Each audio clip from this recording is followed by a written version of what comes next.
ആ door Lockie. എന്തിനാ? ഹാ ലോക്കി പറയാം.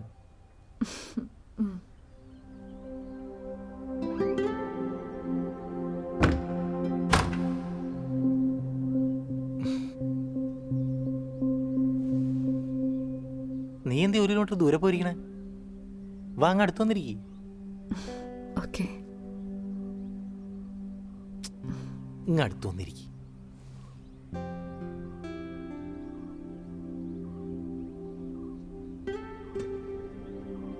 എന്താ? ഒന്നുമില്ല. നീ മുടി കേടുതീർന്നോ? ഇതിങ്ങനെ തന്നെ ആയിരുന്നല്ലോ. ഓക്കെ, അതൊക്കെ പോട്ടെ, നീ കാര്യം പറ. അത് പിന്നെ എനിക്ക്